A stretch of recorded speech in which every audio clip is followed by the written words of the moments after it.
Assalamualaikum warahmatullahi wabarakatuh.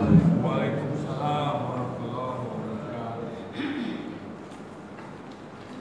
Alhamdulillahilladzi hadana li hadza wa ma kunna linahtadiya laula an hadana Allah.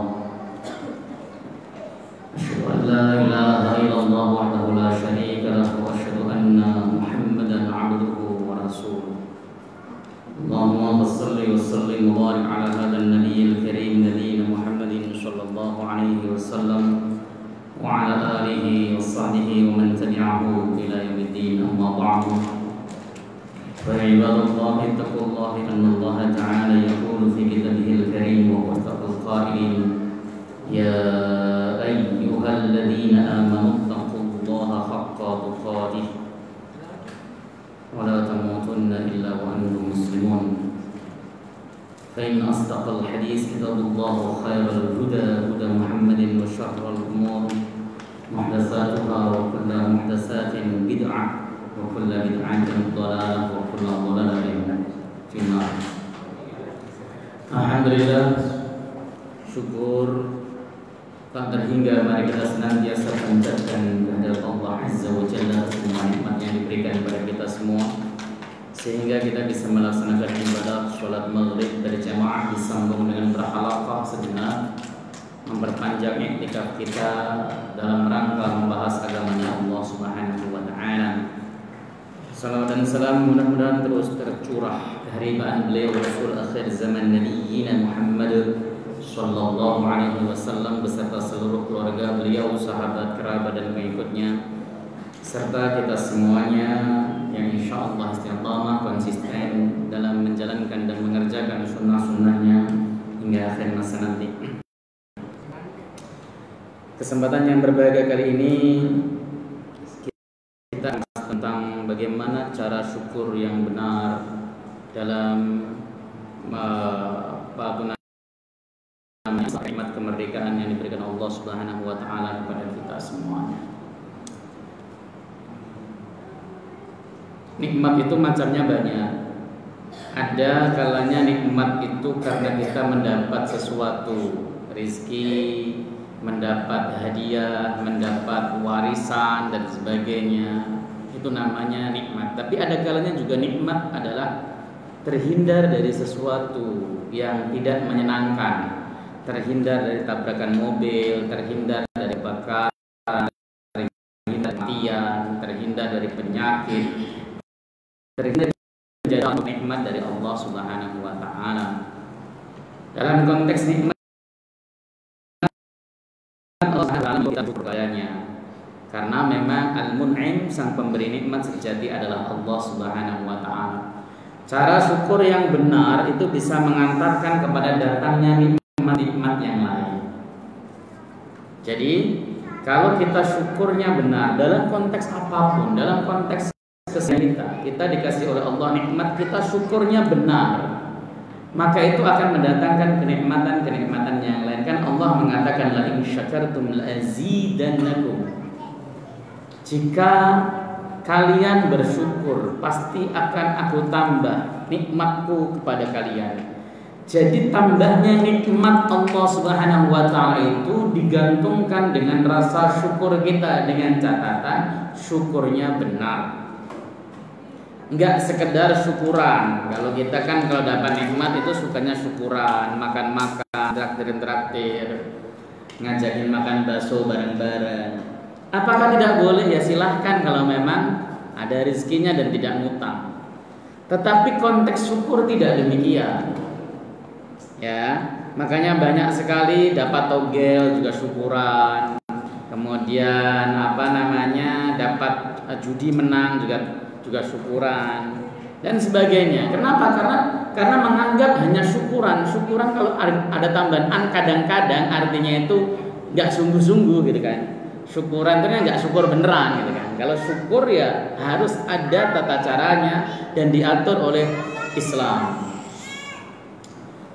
Oleh sebab itulah, kalau kita memang betul-betul mensyukuri kenikmatan yang telah Allah berikan, ya bersyukurlah yang benar. Nanti akan saya bahas tentang bagaimana tata cara syukur yang benar.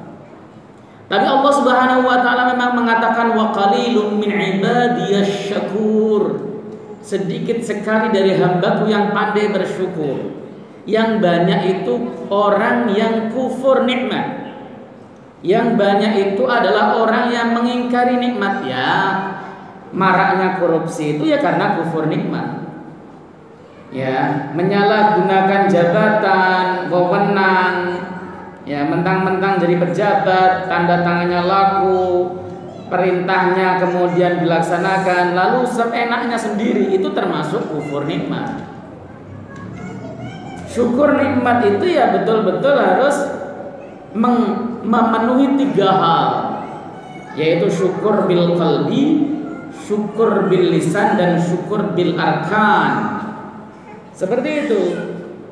Tapi 3-tiganya ini jarang terjadi pada satu tubuh manusia dalam diri kita. Seringnya kita syukur bil lisan dengan mengucapkan alhamdulillah, ngomongnya alhamdulillah, tapi bil qalbinya tidak.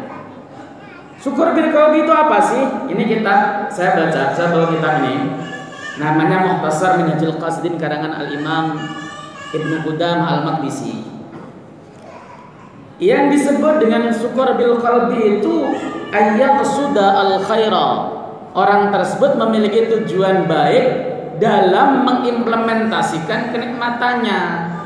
Ketika dapat gaji misalnya, dia bersyukur, dia punya tujuan baik untuk mengalokasikan, mentasarufkan gajinya. 1, untuk memberikan nafkah kepada keluarganya supaya keluarganya tidak meminta-minta.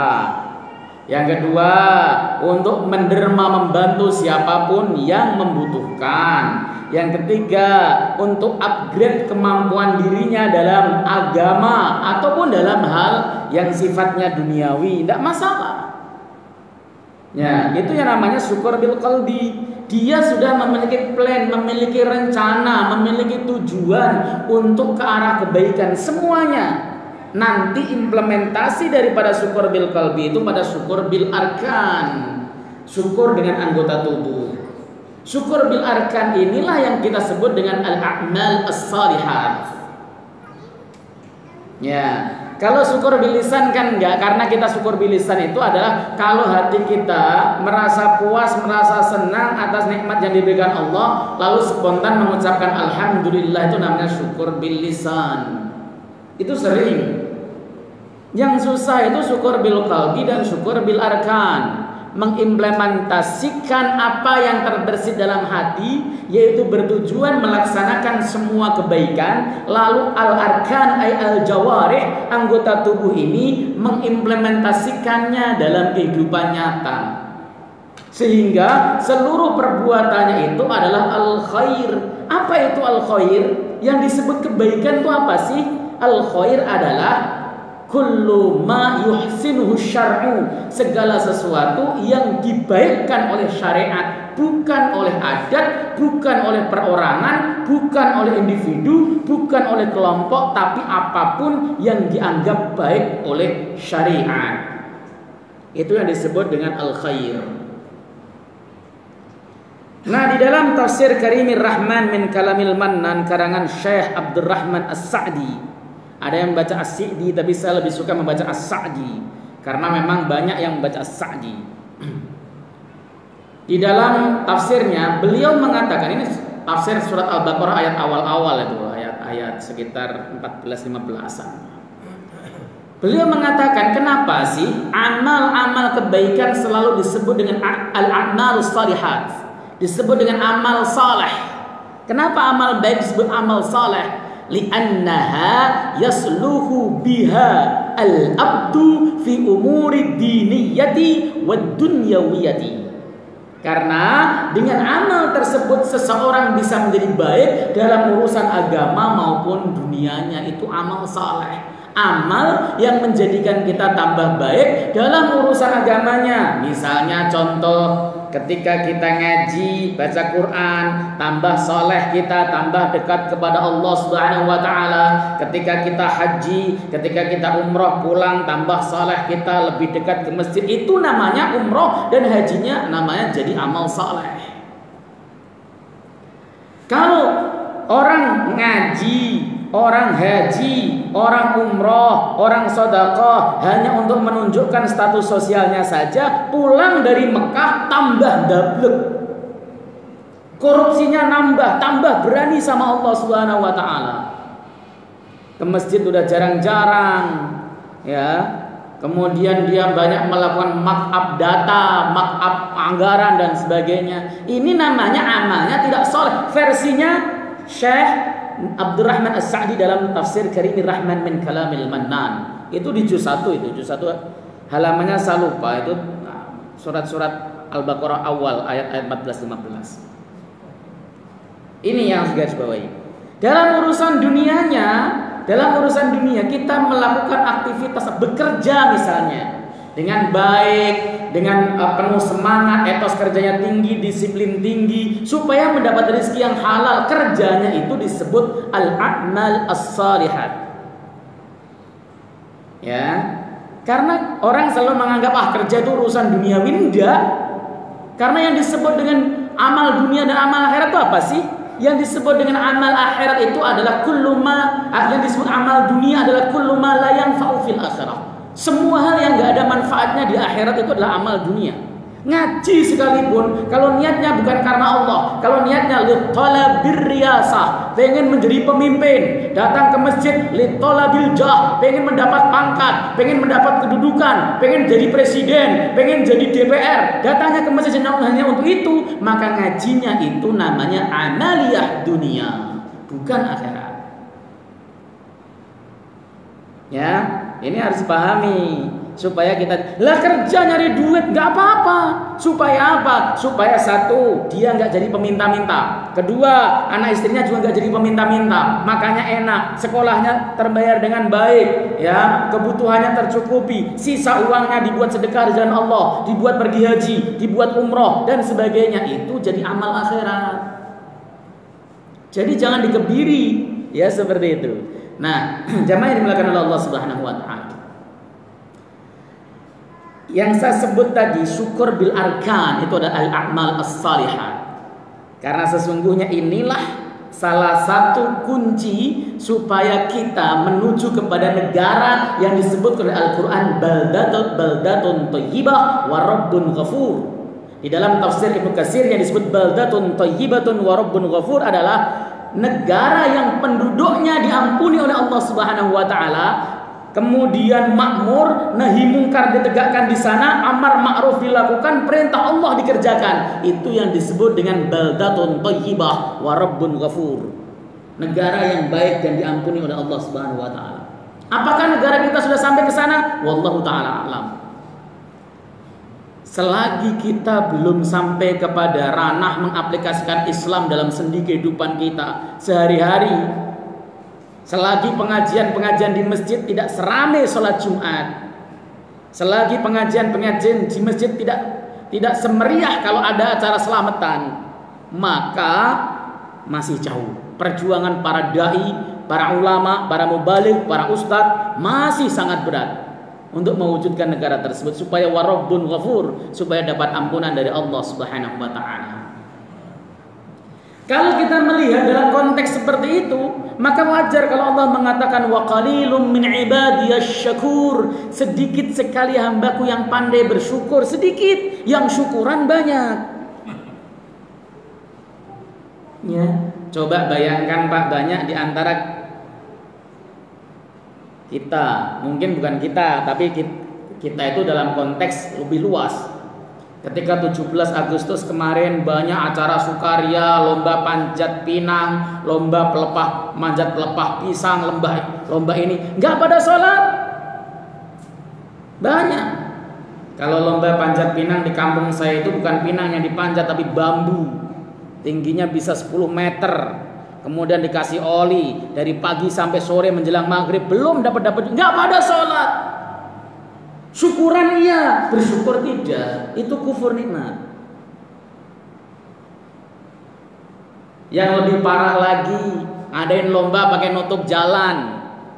Nutup jalan itu apapun alasannya, bapak ngadain acara yang potensi nutup jalan sehingga tidak bisa lewat ke tempat yang lain, karena itu jalan satu-satunya. Kalau itu terjadi dan orang muslim lain merasa tersakiti, itu hukumnya haram.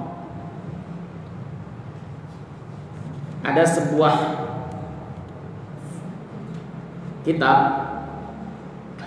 yang berbunyi begini: inna wad'al hawajizi awil ahjari fit tariqi umuman la yajuz wa ya'simu fa'iluhu li'annahu yusabbibu dararan wa adal lil muslimin wa ghairihim minal marrati wa dararu muharramun walau 'alima alladhi yad'u al-hajara wal hajiya fit tariqi ma fatahu minal khairi ma aqdama ala hadhil amal wa laqad qala sallallahu alaihi wasallam laqad ra'aitu rajulan yataqallabu fi na'imil jannah fi sajaratin qata'aha min dhahri tariqi kanat tu'addi an-nas. Sahih Muslim. Sesungguhnya meletakkan portal, penghalang atau apapun atau pohon di tengah jalan secara umum itu tidak boleh. Jalan umum maksudnya, ya, secara umum tidak boleh. Dosa pelakunya karena menyebabkan doror dan menyakiti muslim lain. Dosa tidak boleh. Alasannya Nabi mengatakan, aku melihat seseorang itu berpaling dari nikmat surga. Kenapa? Fi sajarotin qata'aha, terkait kasus pohon yang ia tebang min dhuhri tariqi, di tengah jalan. Kanat tu'addi nasa, karena itu bisa menyakiti yang itu bisa menyakiti orang-orang yang lewat. Nebang pohon, melintang di jalan, nggak dibersihin, dibiarkan saja orang lewat harus muter balik, itu haram. Rasulullah SAW mengatakan laki-laki tadi itu berpaling dari kenikmatan surga. Tapi kita kadang-kadang cuek. Lah nggak apa-apa, jalan-jalan saya sendiri depan rumah saya loh. Nggak bisa, kecuali ada akses putarnya. Misalnya contoh, di depan sini ditutup, ternyata di belakang ada jalan lain. Itu hukumnya makruh menurut ulama. Nah kita kan kemarin begitu, saya sampai masya Allah ke sono di portal, ke situ di portal, keluar mana pakai jalan tikus di portal juga. Mau cari makan susah pak. Ya. Doror itu doror sekali. Nah mestinya difasilitasi, kalau nggak punya tempat yang lapang, kasih jalan, space jalan, semotor saja supaya orang lewat. Itu nggak seberapa. Teman saya ada yang curhat, Ustadz, persis kejadiannya kayak gitu. Ada pengajian, kata dia cerita, nutup jalan. Saya mau bawa ibu saya ke rumah sakit, nggak ada jalan lain selain itu. Saya terabas aja, betul itu. Mau pengajian kayak mau acara apa, kalau nutup jalan nggak ada akses lain, itu termasuk doror. Tu'addil muslim, menyakiti orang muslim. Ini yang nggak boleh. Itu yang sering saya sebut, silahkan lomba, nggak apa-apa. Seneng saya lihat orang lomba makan kerupuk, lomba balap karung, tapi jangan menyakiti muslim lain. Muslim lain punya hak untuk melaksanakan aktivitasnya. Maka saya bilang tadi, Allah menegaskan sedikit sekali, qalil, itu artinya sedikit sekali, dari hamba-hambaku yang pandai bersyukur. Karena yang banyak adalah mereka pandai syukuran. Lagi Arabin sedikit jadi tasyakurannya, sama aja. Bukan nggak boleh, boleh, tapi syukur yang benar dulu. Di dalam Al-Quran surat An-Nisa ayat 147, Allah mengatakan, wa ma yaf'alullahu bi'adzabikum in syakartum wa amantum. Allah nggak akan pernah menyiksa kalian kalau kalian beriman dan bersyukur. Jadi suatu kaum, suatu negara, skop keluarga nggak akan disiksa oleh Allah Subhanahu wa Ta'ala, nggak akan diazab oleh Allah Subhanahu wa Ta'ala jika dia beriman dan bersyukur. Kuncinya beriman dan bersyukur. Beriman itu nomor satu, karena iman itu syartun li sihhatil ibadah wa syartun li qabulil ibadah. Tanpa iman ibadah nggak sah. Tanpa iman ibadah nggak diterima oleh Allah Subhanahu wa Ta'ala. Jadi iman nomor satu pokok. Yang kedua bersyukur kepada Allah Subhanahu wa Ta'ala. Lah kenapa zaman kita sekarang kok wah serba ada saja, kemarin ada Covid, sekarang pakai udara jelek lagi? Ya karena kita kufur nikmat. Dikasih kenikmatan oleh Allah Subhanahu wa Ta'ala, kita nggak bisa menjaga. Makanya sering kali saya udah bilang, sering kali ya, membuang sampah sembarangan, membuat polusi udara itu dosa. Dalilnya Quran, la tulku biaidikum ila tahlukah. Jangan kamu menjatuhkan dirimu pada kerusakan. Tidak bisa, nggak boleh. Atau dalam Al-Quran dikatakan la tufsidu fil ardi ba'da islahiha. Jangan kamu bikin kerusakan di muka bumi setelah bumi itu indah, baik. Kita kan nggak eksplorasi ini itu pokoknya bodoh amat lah dan sebagainya. Ya, itu termasuk bagian daripada idzaul muslim, menyakiti muslim lain.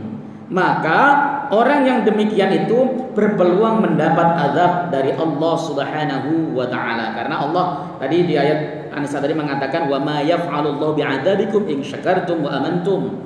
Allah tidak akan pernah menyiksa kalian semuanya selagi kalian itu bersyukur dan beriman kepada Allah Subhanahu wa taala. Itu salah satu keutamaan apabila kita pandai bersyukur, mensyukuri nikmat dari Allah Subhanahu wa taala terkait dengan kemerdekaan kita. Bagaimana sih supaya negara kita ini menjadi negara yang baik? Yang pertama, tentu konsepnya harus didasari iman dan takwa. Nomor satu itu kemana-mana harus dibawa iman dan takwa. Seberapapun berat persoalan negara kita, kalau dilandasi iman dan takwa, Allah kasih jalan keluar kok. Wa may yattaqillaha yaj'al lahu mahraja wa yarzuqhu min haitsu la yahtasib. Kata mahraja itu kan isim nakirah. Ya, fi siyaqi syarat, pada syiak syarat man. May yattaqillah yaj'al lahu mahraja. Pada syiak syarat, maka itu menunjukkan keumuman. Artinya jalan keluarnya bukan satu, tapi banyak. Wa may yattaqillah, tapi konsepnya harus yattaqi. Ya, bukan bertakwa sekali. Yattaqi, ittaqa, yattaqi itu adalah fi'il mudhari. Fi'il mudhari itu dilalahnya istiqbal wal istimrar. Untuk masa yang akan datang dan istimrar, menerus. Jadi bertakwa itu konsepnya harus menerus. Sekarang bertakwa, besok bertakwa, lusa bertakwa, mati pun kita dalam keadaan muttaqin. Itu seperti itu. Jangan bertakwanya kalau pas lagi sadar, lagi waras, lagi umat-umatan gitu loh. Ngaji kok seperti arisan, kadang-kadang ngaji, kadang-kadang enggak. Ya. Saya itu memang kalau melihat fenomena di Indonesia itu agak sedikit apa ya, riskan ya. Kenapa? Fenomena semangat untuk thalabil ilmi itu rendah sekali, rendah. Di Timur Tengah, khatib Jumat selesai khutbah itu dirubung banyak orang untuk bertanya agama. Dirubung banyak orang bertanya, Ustadz, Syekh, mohon maaf, ada muskil. Hinggana, apa muskilnya? Begini-begini, jawabin sama saya dengan sabar. Di Indonesia tidak ada satupun yang nemenin aja, nggak ada.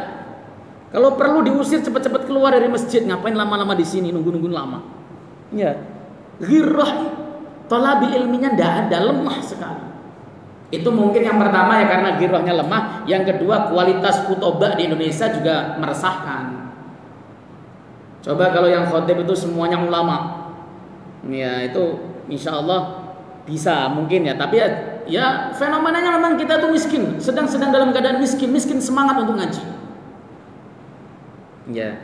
Sehingga itu berimbas ketika miskin semangat untuk ngaji, miskin yang lain karena kunci apapun itu ilmu nomor satu. Imam Ghazali mengatakan di dalam kitab Minhajul Abidin, gerbang untuk mendapatkan ibadah yang sempurna nomor satu itu al-ilmu, muaqabatul ilmi. Ya. Gerbang nomor satu itu ilmu, ngaji. Ya. Bagaimana kita bisa cara bersyukur dengan baik, tahu bagaimana cara bersyukur ala Nabi Sallallahu Alaihi Wasallam, bagaimana kita bisa mengetahui tentang hukum A, hukum B, bagaimana kita bisa ibadahnya baik kalau tanpa ngaji, tidak bisa. Hanya kira-kira saja, oh menurut saya kira-kira begini. Agama tidak boleh kira-kira. Nah ini harus kemudian diarahkan. Kalau kita semuanya sudah menjadi ahlul ilmi, orang yang ahli ngaji, orang yang selalu hadir di majelis taklim, orang yang selalu berinteraksi dengan para ulama, maka insya Allah jalan akan terbuka. Ketika kita berinteraksi dengan ulama, ibadah kita baik. Kalau ibadah kita baik, maka ketakwaan kita pun baik. Sebab tidak mungkin takwa tanpa ilmu, tidak mungkin. Rajin sholat tanpa ilmu, sholatnya tidak diterima oleh Allah Subhanahu wa Ta'ala. Makanya apapun kuncinya nomor satu adalah berilmu. Pergi haji punya duit berangkat tanpa belajar manasik nggak sah, hajinya bisa nggak sah dan bisa tidak diterima oleh Allah Subhanahu Wa Taala. Pulang dia tidak mendapat predikat muttaqin, enggak. Maka takwa ini harus continue. Maka yattaqi, may yattaqillah, siapapun yang bertakwa kepada Allah Subhanahu Wa Taala, yaj'al lahu mahraja. Di situ kan jawabnya man tu yaj'al. Tidak pakai fa, jawab menunjukkan kalau kita bertakwa serius, Allah kasih kemudahan, cespleng, cash and carry. Mahraja, banyak jalan keluar. Indonesia ada kesulitan ini itu. Kalau semuanya bertakwa pada Allah Subhanahu Wa Taala, diberikan oleh Allah jalan keluar. Lah kita kok sampai pusing nyari jalan keluar nggak dapat karena Anda kurang bertakwa. Anda itu bisa sering mengaitkan hati Anda kepada makhluk, tetapi tidak pernah mengaitkan hati Anda kepada Allah, Sang Pencipta makhluk.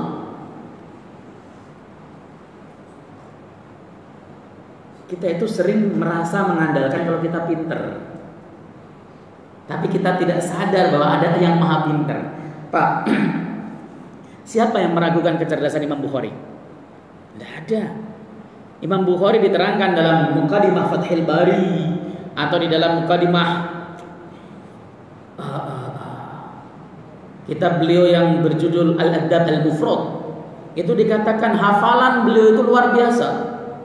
Para ulama pada masanya itu tidak mempercayai bagaimana hebatnya Al-Bukhari. Itu pernah ngetes Imam Bukhari. 100 ulama pakar hadis datang kepada Imam Bukhari untuk bertanya, ngetes, dan sanadnya ditukar-tukar. Hadis A, maksudnya sanadnya misalnya An Malik, An Nafi' dan sebagainya, ditukar-tukar dari An Syu'bah dan sebagainya. Ditukar-tukar dari 100 orang tersebut. Bertanya satu-satu didengarkan sama Imam Bukhari, nggak langsung dijawab sampai 100 orang selesai bertanya. Lalu Imam Bukhari menjawab satu pertanyaannya sembari dibenarkan dan diluruskan sanadnya tanpa mengulangi. Tadi Anda bertanya apa? Tadi ada bertanya apa? Saking kuatnya hafalan Al-Imam Al-Bukhari. Pun begitu, di dalam kitab-kitab seperti Siyar A'lamin Nubala karangan Al-Hafidz Az-Zahabi, Imam Bukhari itu ketika mau mencantumkan hadisnya yang telah diteliti dengan susah payah ke dalam bukunya yang diberi judul Jami'us Sahih atau terkenal dengan sebutan As-Sahih Al-Bukhari, itu beliau sholat 2 rakaat dulu. Sholat 2 rakaat, baru ketika yakin betul ditulislah hadis tersebut. Beliau tidak melewatkan satupun hadis yang tertulis dalam As-Sahih Al-Bukhari kecuali beliau sholat 2 rakaat. Kenapa? Karena beliau masih merasa sebagai manusia yang dhaif, manusia yang lemah. Meskipun dobit, hafalannya kuat, siqah, tetapi tetap beliau manusia biasa yang bisa salah. Beliau tetap menggantungkan hati dan pikirannya kepada Allah Subhanahu wa Ta'ala, zat yang tidak pernah salah dan tidak pernah keliru. Saat ini kan tidak. Saat ini apapun pokoknya konsepnya harus ada di kepala dan logis. Sementara yang kalau kita pengen misalnya ada suatu persoalan, kita pengen mengetuk rahmat Allah, selalu dianggap Anda kembali ke zaman batu, ke 14 abad silam dan sebagainya. Orang-orang liberal kan begitu. Kalau ada orang misalnya kita lagi sulit hujan, lalu pengen melaksanakan sholat istisqa, orang-orang liberal pasti ngomong gini, ngapain sholat istisqa? Ya nggak ada hujan, ya udah tekan penguapan atau bikin penguapan buatan pakai helikopter yang menaburkan garam dan sebagainya supaya terbentuk awan dan sebagainya. Dia menafikan sholat istisqa. Itu orang liberal. Dulu zaman Imam Nawawi ada. Imam Nawawi itu pernah ketika menganjurkan sholat istisqa, beliau diprotes, untuk apa sholat? Kata Imam Nawawi, kita diperintahkan oleh Allah dan Rasulnya sholat istisqa itu anugerah bagi kita, sebab itu ladang ibadah. Perkara dikasih hujan atau tidak itu urusannya Allah. Ente sebagai manusia laksanakan perintahnya saja. Begitu kemudian mereka sholat diimami oleh Imam Nawawi, pada saat itu juga terjadi mendung bergulung-gulung lalu hujan lebat. Itu diterangkan dalam Al-Ulama Al-A'lam karangan Dr. Ahmad Farid. Jamaah dimakan oleh Allah Subhanahu wa taala, pentingnya kita itu bertakwa. Karena itu kunci dari segala hal. Kalau negara kita pengen makmur, nomor satu bertakwa. Nanti syukur yang ada, yang harus kita implementasikan harus mengarah kepada ketakwaan semuanya. Founding father kita jelas mengakui atas berkat rahmat Allah. Sudah jelas. Founding father kita itu orang yang memang tahu menggantungkan ya apapun kepada Allah. Ikhtiar wajib, tetapi kita merdeka karena rahmat Allah. Kenapa kita jadi kemudian orang yang seakan-akan tidak kenal Allah? Quran hanya kita baca di acara mat'am, jamuan makan, di haflah, hari lahir partai, hari lahir ormas dan sebagainya. Quran hanya dibacakan fil maqabir, di kuburan-kuburan. Quran tidak diturunkan untuk itu, saudara. Quran itu diturunkan untuk kita sebagai untuk ambil ibarah. Liyatadakkaru ayatihi wa liyatadabbara ulul albab, supaya kita bisa merenungi ayat-ayatnya dan orang-orang yang cerdas bisa tadabbur terhadap makna-makna Al-Quran. Itu sebenarnya Al-Quran diturunkan. Kita kan enggak. Pembacaan Al-Quran akan dilakukan oleh si fulan dan sebagainya. Begitu selesai enggak Qurani lagi, maksiat lagi. Itu serius. Ya, itu yang terjadi fenomena ya Pak. Bahkan kita harus akui, saya termasuk yang nggak begitu setuju. Ini saya nggak memaksakan pendapat saya. Ini saya saja. Saya nggak begitu setuju ketika ada sebuah masjid, lalu kemudian dia bawahnya atau atasnya ada aula yang disewakan untuk pernikahan, yang di sana ikhtilat, campur laki-laki perempuan jadi satu, adu-aduan gak karu-karuan. Sementara tempat atas atau bawahnya adalah untuk menyembah Allah Subhanahu wa taala. Dimatikan sejenak ketika ada azan, ntar lagi juga begitu lagi.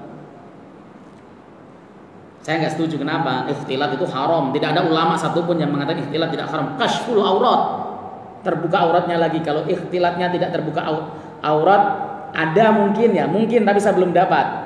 Ada mungkin yang memperbolehkan, tapi mayoritas ulama mengatakan ikhtilat al-ajnabiyah wal ajnabi itu haram hukumnya. Itu dilaksanakan di masjid dengan alasan untuk tambahan biaya atau dana dan sebagainya.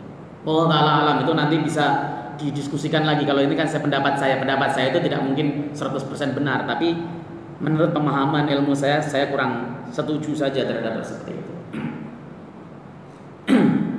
Terus yang kedua, setelah iman dan takwa kita baik, yang kedua yang harus kita lakukan supaya negeri ini menjadi negeri yang barokah, ya amal saleh.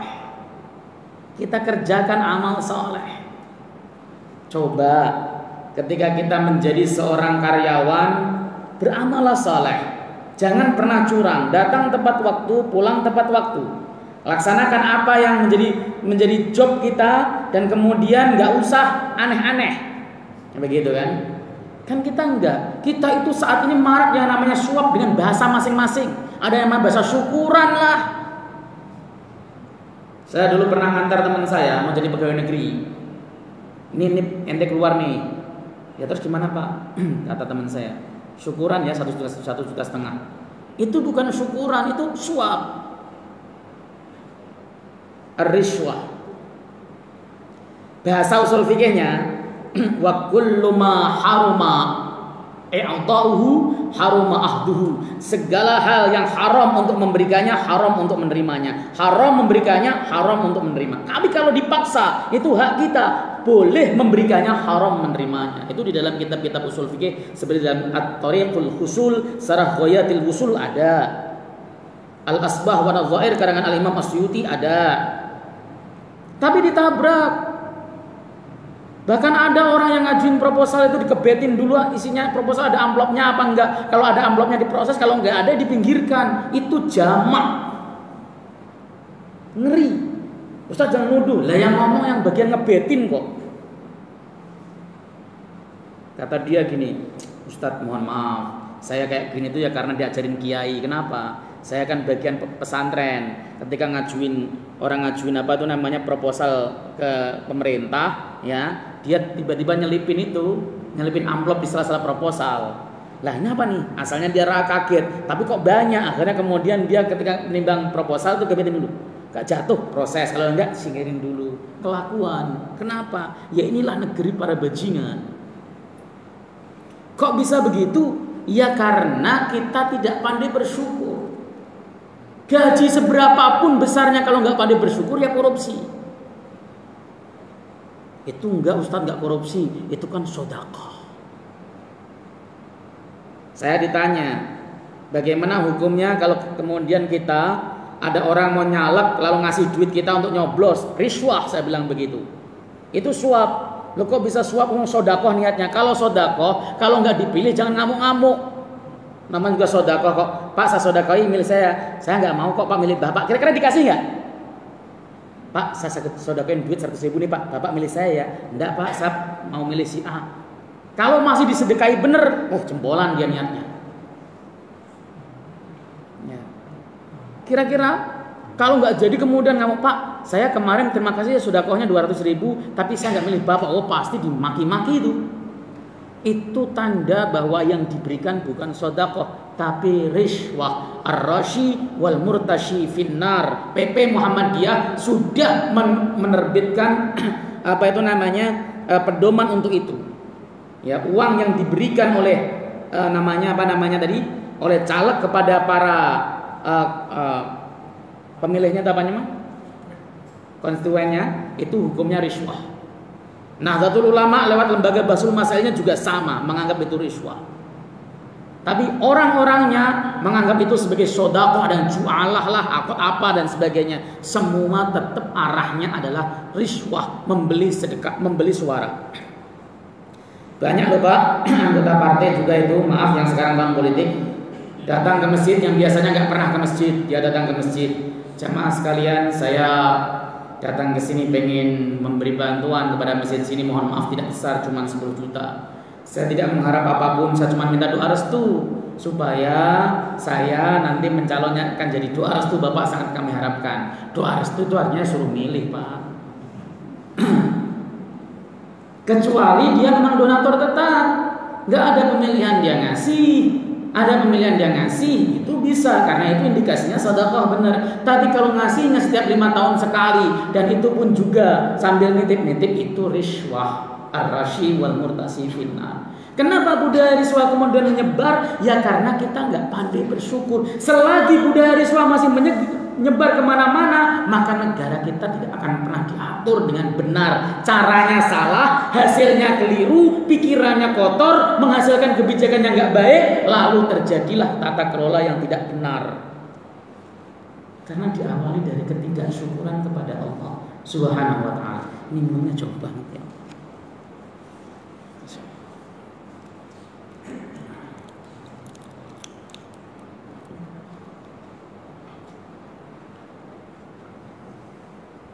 Baik, dilanjutkan ya. Amal soleh, amalnya harus soleh. Ya, kalau amalnya soleh berarti menghindari hal-hal yang kotor.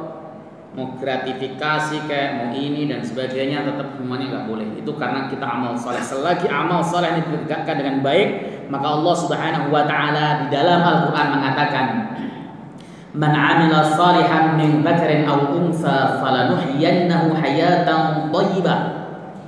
Ya, siapapun orangnya yang beramal saleh laki-laki ataupun perempuan wa huwa mukmin. Man amila salihan min dzakarin aw unsa wa huwa mukmin. Siapapun dia yang beramal saleh laki-laki ataupun perempuan sementara dia beriman. Ini iman nomor 1 mestinya. Syaratnya dia beramal saleh sementara dia mukmin. Falanuhyiyannahu hayatan thayyibah, maka aku akan memberikan kepadanya kehidupan yang baik. Hayatan thayyibah itu di dalam tafsir At-Tabari karangan Ibnu Jarir At-Tabari ada 5 macamnya. Yang pertama, rizqun halalun, rizki yang halal. Kehidupan yang baik itu rezekinya halal. Dalam konteks lebih kecil, ketika kita bermaisyah maka kita mendapat rezeki yang halal. Itu yang disebut dengan hayatan thayyibah, kehidupan yang baik. Dalam konteks negara, maka kita yang masuk ke dalam APBN kita adalah rezeki yang halal, bukan dari hal yang haram dan juga bukan dari utang. Itu kalau halalan thayyibah. Yang kedua, ini pendapat dari Ibni Abbas radhiyallahu taala anhuma. Yang kedua pendapat Sayyidina Ali bin Abi Thalib, yaitu al-qanaah. Yang disebut hayatan thayyibah itu qanaah, tenang hatinya, tentram. Punya rezeki sedikit, tenang, bahagia, senang-senang aja. Rezeki banyak sama bahagianya. Dia punya uang sedikit tetap bahagia. Kenapa? Karena Allah memberikan nikmat kepadanya. Itu yang disebut qanaah. Qanaah itu sulit. Maka ada makalah yang mengatakan al-qani'u ghaniyun walau kana ju'a. Orang yang kaya, orang yang qanaah itu kaya meskipun dia lapar. Orang yang qanaah menerima apapun yang diberikan oleh Allah Subhanahu wa taala itu hakikatnya adalah orang yang kaya. Kenapa Nabi mengatakan laisal ghina an kathratil 'arudi walakinal ghina ghina nafs. Yang disebut orang kaya itu bukan orang yang banyak harta bendanya, banyak rumahnya, bukan. Tapi yang disebut orang kaya adalah orang yang kaya hati, qanaah, hatinya legowo, ya, nerimo ing pandum, itu orang Jawa, nerimo ing pandum, ya. Jadi pemimpin terima, jadi anak buah terima, nggak jadi apa-apa terima, qanaah, ya, nggak harus maksa-maksa dan sebagainya. Itu kata Sayyidina Ali bin Abi Thalib. Kemudian kata Al-Imam Al-Qatadah. Qatadah itu murid daripada Abdullah ibn Abbas. Yang disebut dengan hayatan thayyibah itu adalah as-sa'adah, kebahagiaan, keberuntungan. Jadi orang yang mendapat kehidupan yang baik itu bahagia hidupnya, senang hidupnya. Kenapa? Karena dia merasa dia telah tegak di jalan Allah Subhanahu wa taala, istiqamah di jalan Allah Subhanahu wa taala. Itu yang disebut dengan hayatan thayyibah. Ya, hatinya merasa tentram, damai, bahagia, ya, beruntung. Tafsiran selanjutnya al-jannah, surga. Yang disebut dengan hayatan thayyibah ya surga, karena ujung daripada usaha kita dunia ya kehidupan akhirat yang abadi, yang kekal, yang nikmat, yang tidak ada rasa pusing, nggak ada rasa mikirin makan apa besok, nggak ada. Kehidupan surga. Kalau kita beriman dan beramal saleh, maka kita akan diberikan kehidupan di dalam surga. Itu adalah makna hayatan thayyibah. Ada yang maknai hayatan thayyibah ay al-mubarakah, yang terberkati, hidup yang diberkahi. Nah, hidup berkah itu Pak, ay ziyadatul khair, berkah itu tambahnya kebaikan. Makanan yang berkah dimakan tambah baik, badan tambah sehat, pikiran tambah terang, ya, dibuat jalan enak, itu makanan yang barokah. Makanan yang enggak barokah dimakan malah ngantuk, ya, dimakan malah gelap hatinya, malah pengen berbuat dosa, malah makin jauh kepada Allah, itu makanan yang tidak barokah. Kehidupan di dunia yang barokah itu dia meskipun tidak kaya tapi tambah baiknya, gajinya sedikit tapi langkah dia menuju masjid enteng, anak-anaknya jadi soleh solihah, penurut, sarjana lulus semuanya. Padahal dia kerjanya gajinya berapa? Saya dapat seseorang lihat itu gajinya menurut hitungan saya nggak cukup, suami istri, tapi anaknya berhasil semuanya. Itu yang disebut barokah. Jadi kesimpulannya hayatan thayyibah itu adalah hidupnya bahagia, barokah, rezekinya halal, qanaah, mati masuk surga. Itu kesimpulan daripada para ulama dalam tafsir Ibnu Katsir. Ya, itu kesimpulannya. Jadi kunci daripada kesemuanya itu, yang semuanya serba enak itu adalah man 'amila salihan min dzakarin aw unsa. dia beriman dan dia beramal saleh. Maka itulah sebenarnya puncak daripada kesyukuran. Kalau kita bisa mensikapi setiap diri kita, maka kita akan mendapatkan kebahagiaan personal, kebahagiaan istimaiyah, kemasyarakatan dan kebahagiaan dalam bernegara. Insya Allah kita akan dianugerahi oleh Allah negara yang baldatun thayyibah wa rabbun ghafur. Insya Allah, amin ya rabbal alamin. Cukup ya, udah masuk waktu isya. Ada usananya, tanyanya dalam hati saja. Nanti mudah-mudahan manfaat. Kita tutup dengan majlis. Subhanakallahumma bihamdika asyhadu an la ilaha illa anta astaghfiruka wa atubu ilaik. Assalamualaikum warahmatullahi wabarakatuh.